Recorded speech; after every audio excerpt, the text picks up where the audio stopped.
नमस्कार, आप देख रहे हैं हल्ला बोल टीवी। मैं हूं दीपक शर्मा और हमारे साथ महात्मा गांधी के साथी हैं जिन्होंने अपना घर बार छोड़ दिया है।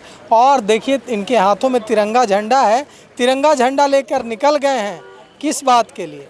वैसा भारत बनाने के लिए जिस भारत का सपना महात्मा गांधी ने देखा था। तो उस लड़ाई को तेज़ करने के लिए ये जो निकले हैं, हम बात करते हैं करुणा मिश्रा जी से कि क्या अरमान इनको घर छोड़ने पर, कौन सी ख्वाहिश इनको घर छोड़कर सड़क पर निकलने के लिए विवश करती है। और साथियों, जैसा कि आप सबों के बीच मैं करुणा प्रसाद मिश्रा इस समय 92 वर्ष की अवस्था को पार कर रहा हूँ।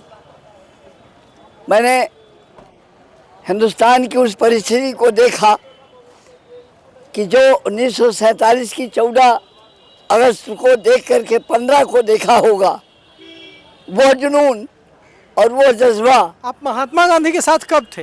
मैं 43-44 में महात्मा गांधी के साथ चला। वो मैं 17 दिन उनके आगे आगे चल करके महात्मा गांधी के साथ? हाँ, क्योंकि अवस्था भी हमारी बहुत कम थी और हमारे बाबा जी हमको वो ढूंढ करके। और किन किन स्वतंत्रता सेनानियों के साथ आप रहे? महात्मा गांधी और?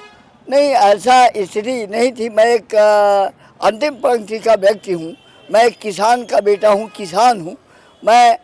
कोई महात्मा गांधी के अलावा और किन किन स्वतंत्रता सेनानियों के साथ थे? नहीं, उसके बाद जो है केवल लाल बहादुर शास्त्री और इनके साथ उधर विनोबा जी के साथ चलने का मुझे ज़्यादा, विनोबा जी के साथ मैंने ज़्यादा चला।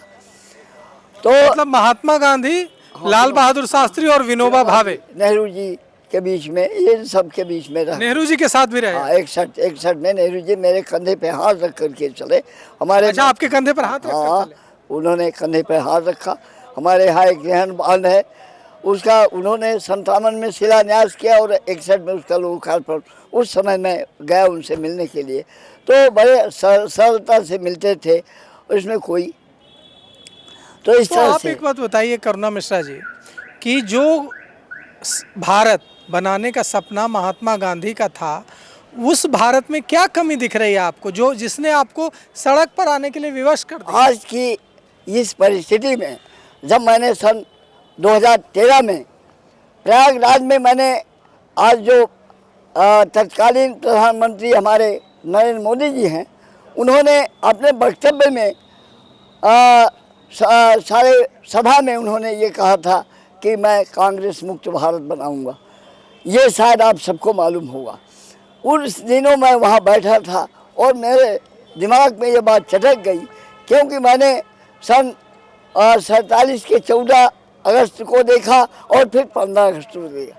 तो उस परिस्थिति को देख करके मैंने ये कहा कि नहीं, कांग्रेस वह शब्द है, कांग्रेस कोई पार्टी नहीं है, कांग्रेस एक विचार है जो हमारे इस क्रांतिकारी भूमि से ये वीरों ने अपने खून की आहुति देकर, और उन्होंने एक शब्द निकाला कांग्रेस, और उस कांग्रेस के आधार पर लोगों ने एकता, समता, समानता को लेकर के पूरे हिंदुस्तान में आज़ादी प्राप्त किया।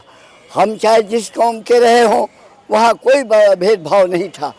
तो वह सपना को मिटाने के लिए ये लोग, जो फांसीवादी लोग हैं, वो पूरे हिंदुस्तान के इस आज़ादी की बात, इन लोगों ने जो अलगाववाद और नफरत की वो फैलाए हुए हैं। उससे आपको पीड़ा होती है? हमें उससे बहुत बड़ा संकट है और बहुत बड़ी पीड़ा है। इसलिए मैं मध्य प्रदेश से लेकर के बराबर यात्रा। मध्य प्रदेश से आप पटना आए हैं और राहुल गांधी की यात्रा में भी आपने हिस्सा लिया? राहुल गांधी के आगे चल करके जब राहुल गांधी मुझे गाड़ी की व्यवस्था करने लगे, हमने कहा बेटा ऐसा नहीं, मैं ये देख रहा हूँ कि अगर तुम एक भारतीय ने विवाह कर दो। राहुल गांधी ने क्या कहा आपसे? राहुल गांधी जी ने मुझसे ये कहा कि दादा आप मेरी गाड़ी में बैठ के यात्रा करिए।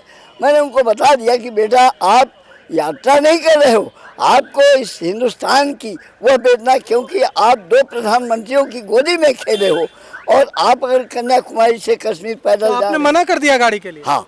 तो क्या कहा राहुल गांधी जी? उन्होंने तरह तरह से प्रयास किया। मैंने बताया कि मैं केवल तुम लोगों की ऊर्जा के लिए, कि तुम लोग अपनी ऊर्जा बहुत प्रभावित हुए होंगे राहुल गांधी आपसे? ये तो हमारे उसका राष्ट्रीय नेतृत्व का सवाल नैतिकता का सवाल है तो करवे करेंगे लोग सम्मान।